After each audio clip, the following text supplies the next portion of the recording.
got another edition of our Nooga Splash Spotlight Series on the program here tonight. And we were mentioning before the top of the hour news, a guy that we talked about a little bit during his time at Walker Valley High School. Yeah, a few. Making teams look bad on their way to a semifinal appearance for the first time in school history his senior year. And that is QB1 Evan Schwarzl in the house joining us. And he's been on the program before a couple years ago, Joe, but first time in a long time. So, Evan, thanks for coming down and being a part of this. And how are we doing, first of all? It's been a long time. I'm good. How are y'all doing? Doing pretty good, man. So, we'll dive into kind of your path once you left Walker Valley High School to where you're at now, getting ready to go to was it Bluefield State University, right? Yes, sir. In West Virginia. So, before we dive into all that, just kind of tell the folks, kind of what you've been up to since we've last talked to you. I think it was the winter of your senior year. We had you during one of our remotes at a basketball game. So, what's been going on between then and now? Yeah, man. So, absolutely. Thank y'all for having me, by the way. Sure, this is absolutely. a blessing. Committed to Bethel University out of high school. Wasn't a fit for me, and kind of, got in the portal and tried to find an opportunity anywhere. Kind of throwing shots in the dark for sure. Had a tough break for a year where no schools are really reaching out, no opportunity. But I just kept my head down and kept grinding and keep pushing. It's easy to give up, and so kind of those thoughts started kind of caving in. I was like, nah, man, this is my purpose. And so, as an opportunity kind of presented itself at Bluefield State, I was, like I said, shot in the dark. One of my buddies had committed up there and had just told him, hey, I got a quarterback. He can play ball. And, through my recruiting process at that point, I was throwing, I was trying to say I was a punter, DB, wide receiver, anywhere. I was just wanting to play college football because that was kind of always my dream and goal. And had just been working. So I've been back for the summer, had a great spring. In a good quarterback competition. We'll take it to fall camp and kind of see how it plays out from there. So, like I said, just open door and a blessing for sure. Yeah, you mentioned it. You didn't just play quarterback at Walker Valley. You were on the defensive side of the ball, and you punted for the Mustangs. So, you were involved in all three phases. So, kind of talk about that because I've always been interested in that. Talk about practice. You obviously go to your unit practices and kind of do the different drills there. How did you manage that, getting spread around like that? Because I'm sure that would take a lot of time for sure. Yeah, it did. It was worth it though. I mean, to be honest, anybody would tell you on that team, punting practice for me, I'd hit them into the stands. I was all over the place, not getting game, and I'd be okay at it. And it was like, all right, we can get out there, maybe run some fakes or something. So it kind of stuck after that first game. I punted, and it was a solid punt, and then kind of, honestly, I was the Hail Mary guy. They just needed somebody out there, and they put me in great opportunities to succeed. The coaches, they did. And but, yeah, I mean, I was our onside kick guy just for hands team. And so I got out there at safety, and I think I played man corner against McMinn, and they didn't come after me, but I was worn out, so they could have.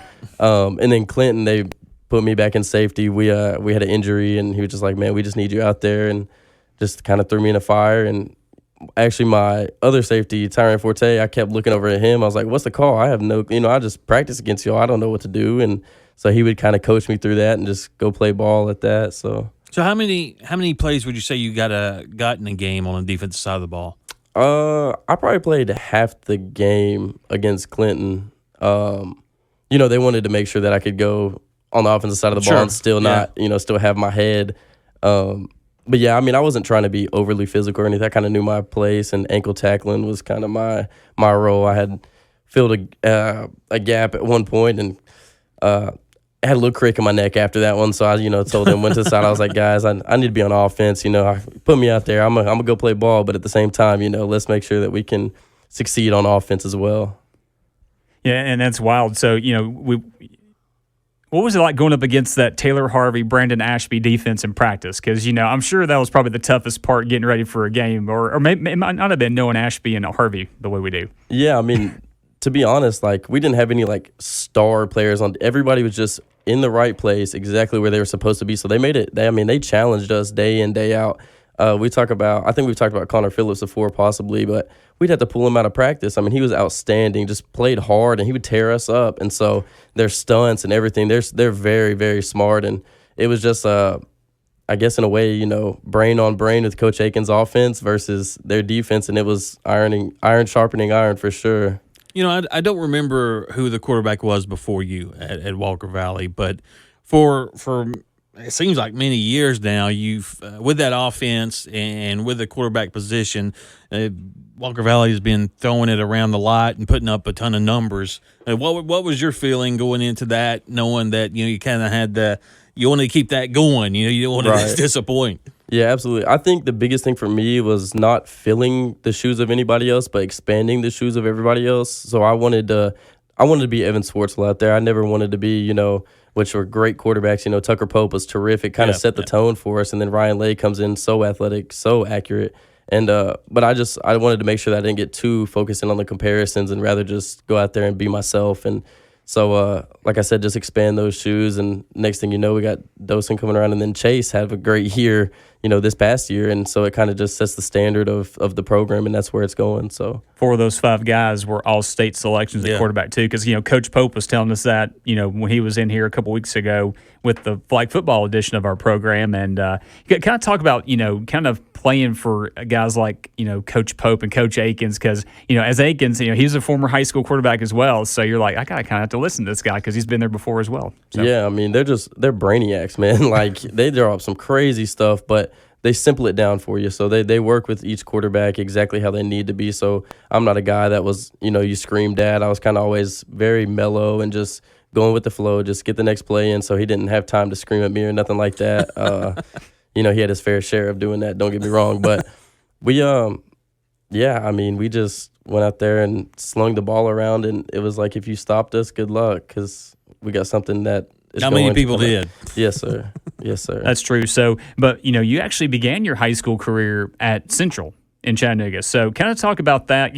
Starting there and what ultimately led you to kind of making the trip up to the MAC and playing for Walker Valley. Yeah, it was a great opportunity. So I went to Hunter Middle School, and so we were zoned for Central. So my sister actually played softball there and soccer, and she's a great athlete. But we get in there, and so I was in a quarterback kind of battle my freshman year, and he ended up getting hurt the first game. So they threw me in against Notre Dame, and I went out there, my little 5'7", 135-pound self, and kind of felt like I was just surviving out there. Okay. And it was also COVID year that year, so the stands were kind of empty, and it was a different feeling. And so, my dream and goal ever since I was, able to watch Tennessee football was to go play college football at any level, and that was kind of my opportunity. And I felt as if Coach Akins, we had looked into, possibly transferring and moving and making the right move. And so we look at it. And then my dad actually used to go to the Red Bank games when they had a kid named Maddox Wilkie.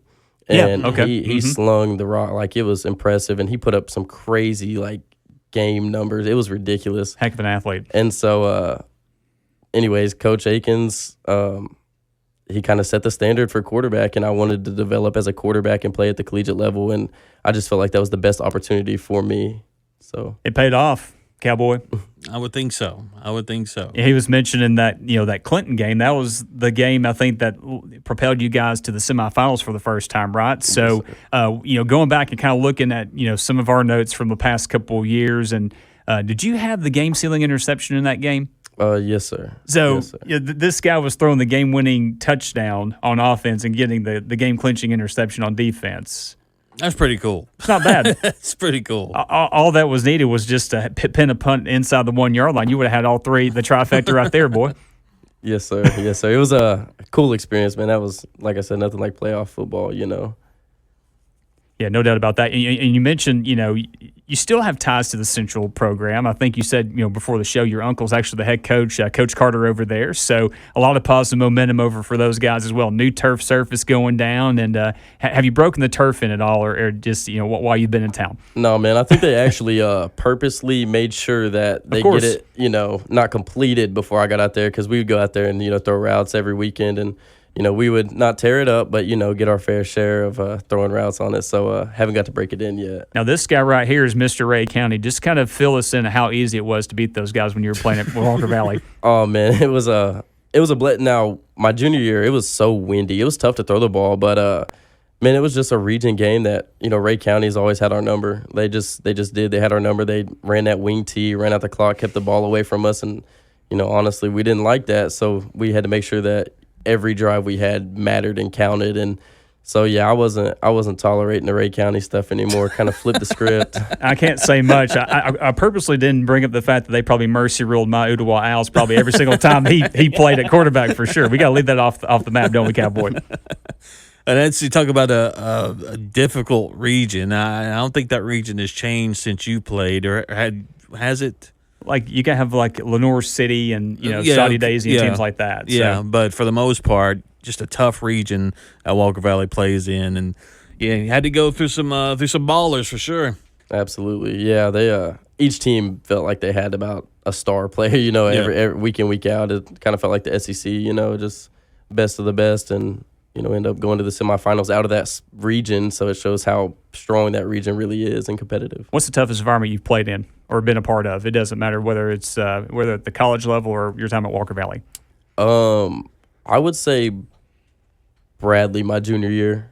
Now I'm thinking there was like 10,000 plus people there. That's when they hit the walk-off field goal and kind of, we were going to finally do it, and lights got too bright, I reckon. But East Hamilton, our senior year, if we're talking like environment, like natural environment, it got really foggy on us. And so It was kind of wet outside and it was ugly. But when it came to crowd noise and everything, Bradley Walker, my junior year, was outstanding for sure. Great environment, no doubt about that. So I'll tell you what, let's go and take our first commercial break. We'll come back and we'll continue the conversation with Evan Schwarzl on the other side. This is Off the Bench Radio on Talk 102.3. So, Evan, how long has it been since you last took a snap for Walker Valley? Man. What year did you graduate? 24. So 2023 was his senior football season. You miss it? I do. I mean, it's high school football. You can talk to guys in the NFL talking about high school football is the greatest football, most passionate football. You're playing for more than yourself. You're playing for your city. And so I like to think, that was the glory days or whatever. But I just, try to set my eyes on the glory days that are ahead of me. And that's who I was. And I try not to find too much, pride in that, because I'd like to think that that's just the base of where my life, kind of ends up. And I don't want that to sound any type of way, of course, but I like to look back and, also kind of relive those moments, unfortunately. Yeah, that's kind of an old man question, because, when when your playing days are done, you'll look back actually and realize just what a great time it was. Oh, absolutely. But instead of pulling out the cassette tape like, me and you, he could just pull his highlights up on YouTube or Max Preps or Hubble, right? Right. That's good stuff. So, we looked over some of your senior stats, in the passing game. Just under 2,400 yards, 25 touchdowns, 2 interceptions.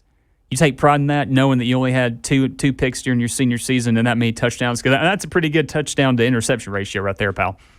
I do. I mean, I go back and look at the interceptions, though. And, of course. One was against East Hamilton when the time we needed to score, and sure, it got tipped at the line, but at the same time, the touchdowns are cool or whatever, but the interceptions, that's something to grow on. You can throw as many touchdowns as you want, but at the same time, growth is in failure. And so that's I kind of lean on those interceptions and be like, it would have been nice to have none, but that's not how it went. So 2 picks in 13, 15 games, Cowboy. That's not too bad, though. Give him some credit on that one. Impressive, and as throwing the ball as much as you did, makes it even more impressive. So, I know you want to take that forward as you continue your playing days. Yes, sir. Yes, sir. So, what would the coaches calling a formation or a route or a play that gets you juiced up? Which one's your go-to that anytime I got this, no matter the situation?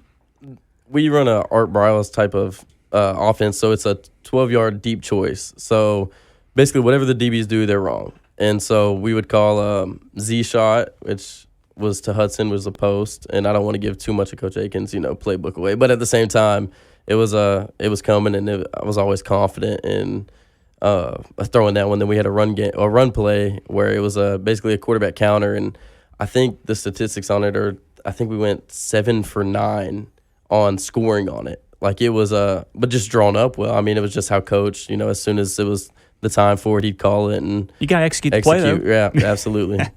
Oh, Coach is an offensive genius. Yeah, he's a brainiac, man. I tell you. You mentioned you're going to Bluefield State. What was the deciding factor or factors that led you to decide to kind of let those guys have you come up there and play for them?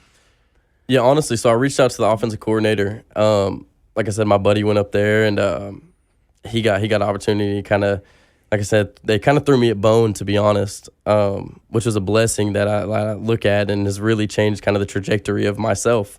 And so I get up there and, like I said, didn't have many opportunities when I was in the portal. Like I said, trying to sell myself as a safety, a punter, all types of, different things that I might not have been, but, maybe a little bit of practice I'd be all right at. But like I said, they kind of threw me a bone, and I went up there and, it was a blessing, the opportunity just to be able to play college football again. So how crazy is the portal? Because, a couple years ago, it wasn't where it is now. But, give us firsthand experience because, the stories you hear, it doesn't matter. It could be football, softball, baseball. It just seems like it's the wild, wild west out there when it comes to the portal and NIL these days. Yeah, to be honest, that's what it feels like. So, we had a great spring up there at school, and, some of our best friends decided that it wasn't the place for them. And so you see literally your best friends up and packed for summer, and you won't see them again because the portal's so crazy and there's opportunity everywhere. Now, as good as it is inwardly, it is outwardly. So, we open the portal for our guys as well. So we've got some quarterbacks coming in and some receivers and running backs. And so it's our conference. We play in the CIAA, which is a very, very tough conference. We got Johnson C. Smith, Virginia Union, all types of just competition. And so you look at where some of these other guys went to school, and, we've got Division I bounce backs as well. And so you just kind of Josh from Tyner, I don't know if Josh Jackson. He's at Johnson C. Smith as well. Great quarterback, played at the Division I level. And so he it'll be cool to kind of play against him and see him in college football to say the least. And looking at the schedule, looks like Bluefield's going to be coming down this way and playing Tusculum, right? So first game, yes, sir. That'll be pretty cool to kind of get closer to home and have your family and friends go out there. Absolutely. Kind of talk about just that support system and kind of help keep you grounded, because like you mentioned, not what you necessarily wanted when you went to Bethel, but just talk about kind of that support system and what they mean to you. Yeah, my thing is they've supported me through it all, and they supported me when I was at Central, and they supported me when I played Little League at Easter Ridge, and when I got to Walker Valley is kind of when I kind of thrived, and they were still the same support as, through the picks or the turnovers to the touchdowns. They've always been there and been my backbone, and, I was kind of in a place where I was like, is football really for me? And I got to talking to my family and prayed about it with my family, and, here comes the opportunity to go play Division II football, and it was a blessing. And so the support I have is it's from the Mustang mamas. Shout out them. That was our little crazy group of mamas we had. But yeah, I've got support from everywhere, and it's just a blessing. Did that time frame where you wasn't seeing much action in a portal, was that a big motivating factor for you? Yeah, it was. Like I said, it was either I was kind of at a fork in the road where it's like, all right, real world, or try to scratch and claw at this college football thing again. And like I said, I was getting into real estate a little bit, and was like, God, I don't want to be old, man. Like, I don't want to be doing this for the rest of my life. Like, I've still got the health, and no, y'all are in your prime, man. Y'all look great. I was at that fork in the road, and then here comes a random crazy opportunity to go play again. And so, like I said, it would be wrong for me to not walk through that open door that opened for me. Sure, follow the dream, man. Follow the dream. And had you been to West Virginia before, or? Oh, no, sir. It's as advertised, though. It's a beautiful place. Yeah, it really is. It's beautiful. So never been there before, but now it's my home. So where about is that?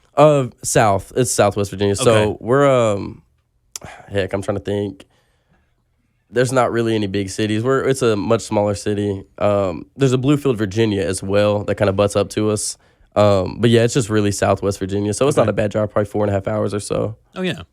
And you were saying, before we got started, you actually go back up there, this weekend, right? Yes, sir, Saturday. So give us the lay of the land. What's the good, I'm sure you found a good food spot and just a hangout spot up there. Kind of give us the differences between here or Chattanooga and Bluefield. Yeah, they're both gorgeous. Fishing is great in both places, by the way. So we get a group of buddies and go up fishing, but there isn't much to do, but I think that's a blessing also. You're not in this big party environment. Everybody's really got the same goal, and their head is down, and they really want to be successful on the football team and kind of flip the script of the program. It's kind of similar to Walker Valley, just flip that script. And but yeah, there's some good places to eat for sure. A lot of kind of chains. We go to Wingstop often because the big boys can get good price food and a lot of it. McAdoo's is a really good sandwich place. It's a cool little restaurant for sure. So we go up there and hang out. What's the go-to order at the sandwich shop? I think it's called the Honeymooner. It's like a buttered croissant with ham, cheese, turkey, and you can get like a bag of chips, or they have a French onion dip that's like house made, and it's pretty solid too. So you can get like, all that type of stuff. But yeah, that's what I always go for. You had me at buttered croissant. Yeah, it's got me as well, sir. So. I think he had you when we're talking about wings over here. Yeah, that too, yeah. We always ask, this question. I always enjoyed this one right here when we have our guest in during the summer. Pre-game, post-game, or game day traditions or superstitions. Everybody's different, whether it's, how you tape yourself up, eye black, whatever it is. Give us a couple of those that you have to do before you go out there and hit the field. Yeah, so I always wear this really, really high wrist tape. I don't know why. I could kind of draw designs on it and kind of show what I stood for. So I'd do crosses on it or Bible verses or anything to kind of show, where my blessings come from and kind of put that as a spotlight out there. I like the eye black. So funny story, my junior year, one of our coaches did not allow eye black. They did not allow eye black. And so when we played Carnes, when Deshaun Bishop and everybody was there, I was like, listen, something's got to change. So I put eye black on and, got in trouble for that one. But we had one of our buddies' grandmas wash our jerseys, so they couldn't complain too much.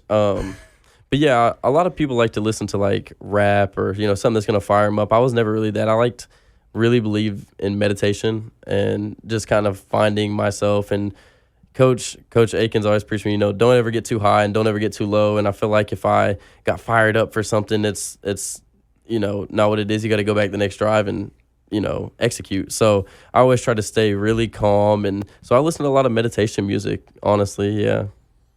That's a good lesson for everybody, really. Just kind of stay calm. I'm guilty of that. You don't want to get too hyped up. Doesn't matter what you do or what your career is. You definitely got to find a way to keep that heart rate down and kind of just keep on going, Joe. Yeah, maybe that was my problem when I was playing. I just got too jacked up, and after the first couple series, I was like, "Oh man, I'm done." Yeah.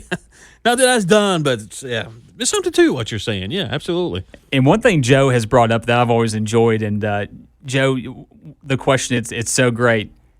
Trash talking, right? What's been the most entertaining or the funniest bit of trash talk you've heard, whether it was at Bethel or even your time at Walker Valley, or you just talking trash with your buds when you're hanging out? Yeah, we did a lot of stuff. So we always did this thing called quiet time. So it's like a 2-hour period before games where you kind of lock in and all the lights are off and stuff in the locker room. So being us, we'd goof around with our group of buddies and get in trouble, but. We honestly, we didn't talk a lot of trash, at least from our backfield and offensive side of the ball. We didn't do too much trash talking. Lenoir City, they were pretty vile in some of the stuff that they did. But no, yeah, we didn't. We just kind of handled business the way it should have been handled, and acted like we've been there before. There you go. So you mentioned the loudest, I guess, atmosphere during your playing days, but maybe it is Lenoir City. But what's the most hostile crowd that you've played in front of, whether that's the comments from the fans or just the players being nasty or whatever it may be? Yeah, I would say like nasty wise, Lenoir City they were pretty gruesome out there. They were kind of twisting and stuff like that, and we had mentioned it to the refs and stuff, but it's kind of minor little things that you really got to look to see. So it's tough. How much of that? Sorry to interrupt. How much does that really go on inside the pile whenever tackle happens? It's a war zone. You hear screaming, all types of stuff. You hear just about everything you could think of under the sun. Yeah, so it's definitely chippy, but that's what you sign up for when you step in between the lines. So Lenoir City is the biggest trash talkers in the most hostile environment. So, of course, they're in the same region with these guys, and Coach Aikens got to deal with it now, right? For sure. Growing up, what sports did you play or that you enjoyed playing the most? Was it just football? Did you get into baseball and basketball, or what'd you dive into? Yeah, so when I was little, my parents always asked me. I started playing tackle football when I was 5 years old, and baseball ever since I could walk. And so whatever season it was my favorite sport. So if it was baseball season, they'd ask me. Baseball is my favorite. And then I played summers, every weekend, every turn in. Honestly, kind of got burnt out a little bit of baseball. And, okay. I was an outfielder and I pitched some very, not too much. I would keep my arm in good shape. But yeah, I really loved baseball growing up, to be honest. But once I realized what I wanted to do for the rest of my life, or not for the rest of my life, but at the next level, I felt my best opportunity was football. And in baseball, you can be out in the outfield and not, might as well just be picking flowers out there. So it's a little bit different whenever you're getting the ball in your hands every play and kind of getting to make decisions. So playmakers want to do that, right? They want to have the ball in their hands with a say in what happens out there. Oh, absolutely. I mean, that was kind of one thing I always preach is if we won the game, not, my offensive line and everything, they deserve all the credit in the world. But if we lose the game, I want it to be on me. But if we win the game, I want it to be on me. And that's not selfish. It's just I was going to win, and that was kind of my goal. Every game was to have the ball in my hands, and I just wasn't going to lose. Favorite teams, sports? Yeah, I'm a big Tennessee fan. Big Tennessee fan. That's what I'm talking about. Sister just graduated from there, and my granddad was a swimmer there. Okay, so nice. kind of born into it. How hard was the decade of dysfunction for you? Because you were a younger Tennessee fan, so you kind of when you were growing up, that's when they were going through their struggles with Butch Jones and Pruitt and all that shenanigans going on during that 10-year run. Yeah, it was almost unbelievable things my dad would tell me about national championships and Peyton Manning getting his Heisman robbed. I couldn't really believe him. Which is true, by the way. Yeah, that's so I've heard, and so I couldn't really believe anything he said because all I ever saw was mediocrity and barely scraping by Vanderbilt. They're a great program now, but my goodness, it was definitely tough growing up. But just remember, the national championship did come against Cowboy Joe Varner's Florida State Seminoles. And a third-string quarterback. But, hey, who am I to put an asterisk besides that win? Do you really want to dive into this? How many catches did Peter Warwick have in that game? What, 1 or 2? Because he had anybody to throw it to him. I mean, you're working on with a third-string quarterback. This is what I'm talking about. See, you're a Tennessee fan too, so I'm outnumbered here. Right. Just listening to you speak, it seems like you're the type of guy you don't really pattern yourself after everybody. You just want to do you. But is there a quarterback or just a player overall that you followed as a youngster, even in high school, that you kind of looked up to? Yeah, so more recently, I would say Kyler Murray. Being the small guy, the Drew Breeses, the Russell Wilsons of the world that are, have always kind of been almost in a way overlooked. I mean, Kyler Murray was not really necessarily overlooked, but he's a freak athlete. But yeah, just kind of he's too small or he's not big enough or he's not strong enough or he can't throw far enough. So I always kind of fed in the doubt. I've always wanted to show you why I can do this. And so I've really looked up to those guys a lot. Now, when it comes to health stuff, Tom Brady is just you look at the way he lives his life. He still looks 25 years old. It's kind freaking nature. Yeah, it's outrageous, and he's got a great story. I think 5th or 6th string at Michigan, and he turns out to be the greatest to ever do it by bar none. So yeah, I mean, and that's crazy. Like you said, you may not be a fan of his, but you also have to appreciate, like you said, the longevity and him still being involved in the game. I mean, he's involved with the Raiders now. Right, yeah, minority owner. So, were you a Tom Brady hater back in the day with the Patriots? Back when the play happened. Oh yes, I forgot about that. The Tuck rule. I was anti Brady, about as anti Brady as you could get. But over the years, you got to respect him. Respect what he did because, he didn't do it with and I guess you could call Gronk a superstar. Sure. But at the tight end position, you can only control so much. But he did it with, a decent roster, a good roster, but none of the, not a Calvin Johnson or OBJ or, some of the great wide receivers out there. Did it one year with Randy Moss. They happened to lose to the Giants in the Super Bowl. But I think it just goes to show you if he did have some of those top-tier wide receivers, what he could actually do. But even without that, and look how many Super Bowls he won. So, yeah, respect Tom Brady. I'm a big fan now. And so kind of tying it back, Evan mentioned the Heisman robbery. Of course, that's what makes it great, the Tuck rule. It was Charles Woodson that made the play, but he didn't make the play because they wiped off the board. So, no, sorry to bring that up, but it's all good. I mean, as a Raiders fan, I'm used to disappointment. It's been happening since I was a kid. Well, you mentioned tight ends, and obviously one that you played with, who was a senior this year, and Roman Yulo going to Austin Peay. A lot of your teammates are making, taking advantage of those opportunities. We mentioned a few of those guys before the show, like Zeke Garrison playing at Carson Newman, just to name a couple of those. Do you still keep up with those guys and trade tales, or kind of explain the brotherhood with your former teammates there that are still playing at the college level? Oh, absolutely. Yeah, me and Zeke actually got off the phone right before I got on. But yeah, that's one of my guys. When I came up there, he really made Walker Valley feel like home to me. He was one that kind of tucked me under his wing as an underclassman, actually. And then seeing what Roman did this year, we always knew that he was going to be really, really good. But he's that sophomore, so he doesn't know his place, his role necessarily. And, Okay. And then Hudson was terrific. He was terrific, had a great junior year, great senior year. Now he's up at ETSU. And when I got back from school this summer, we actually went and threw together and just caught up and talked. And so, we're really busy guys, so it's kind of tough to fit each other in each other's schedules. But at the same time, yeah, we absolutely talk. And talk about, kind of the relationships with your tight ends or your wide receivers, because, you guys do have to have that timing down when you're running these plays and these formations. So kind of talk about just how you guys do that off the field, because, there's a lot of training going on. We talked with Reese Phillips at QB Country Chattanooga a few weeks ago, kind of understand that process too. But kind of talk about just spending time with those guys and getting the timing down off the field. So up in my new school, it's KYP, Know Your Personnel. So Roman's a bigger physical guy. Makes contested catches really well. You can find open space, and then Hudson's more of a slot guy. He can get in, get out, find zones, sit in zones, and so just knowing, timing is everything. So whatever your rhythm is, and you kind of get in that rhythm. But we built a lot of our connection off of practice, not during practice, but we would stay for an hour and. We'd throw for 30 minutes and then, actually sit down on the field and just talk and catch up and just talk about life, because I think that's a big thing people don't understand is we're, as college athletes, we're humans too. Like, we're not these superheroes. You look at all these big Division I guys like Jeremiah Smith and all these guys that they're like, oh, there's a superhero, but now they're humans too. And so, yeah, we talked to, we got connected on an emotional level in every way possible. We just tried to connect, and then, fortunately enough, on Friday nights connected on the field a few times, and so it was really cool to see.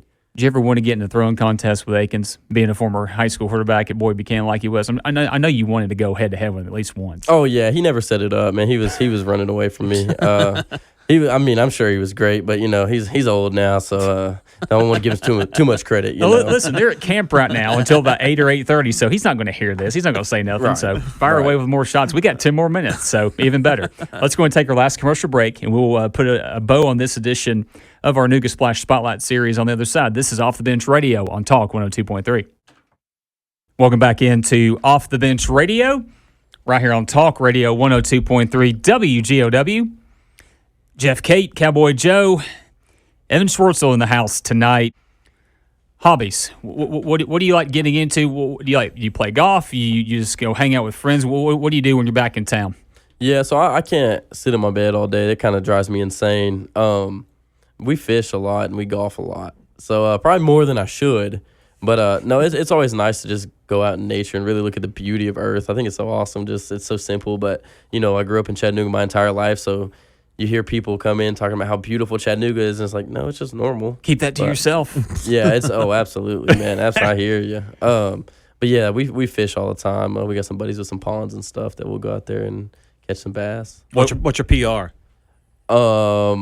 Out of the lake was I think 3.5, but out of the pond was like a 6.5. Okay, yeah. Nice. Yeah, decent sized fish. Yeah, it was cool to say the least. Of course, I can't count the pond because that's not fair. Contained a little bit. Yeah, I mean, who's the judge? It's a body of water. Absolutely, there's fish in there. It's fair game there, brother. Absolutely. Favorite golf course? You mentioned you play golf. What's your favorite golf course to play around here? I think for playing, man, Knob North is beautiful. That's a tough course. I'm not great. I probably shoot, mid 80s, low 90s. So I'm tolerable. I'm all right in the scramble. But Knob North is beautiful, and we play around here, Mox Bend. Great course, right down the road from us. Yeah, absolutely, wide open. So it's really nice for me, really forgiving for me. I can't figure out this slice I got going on, but well, same here. we'll stick with Sir Goonies, won't we, Cowboy? Right. Well, man, again, we cannot thank you enough for coming down here, being a part of tonight's edition of the program, and good luck at Bluefield. Absolutely, and appreciate what you've done. And like we mentioned before, you made us look good a couple of times making these game picks. So appreciate that once again. And just looking forward to seeing how you do at Bluefield. And good luck at the next level, man. Absolutely, thank y'all so much for having me. Yeah, go Big Blue. Want to give any shout outs before you head out? Yes. Shout out Mama. It's always that. And shout out my Lord and Savior Jesus Christ. Amen. With he's guided me some. Dark times as a human being, you go through, you're an adult now, and it's like, what in the world am I going to do? And he's always got a door open for you, so absolutely.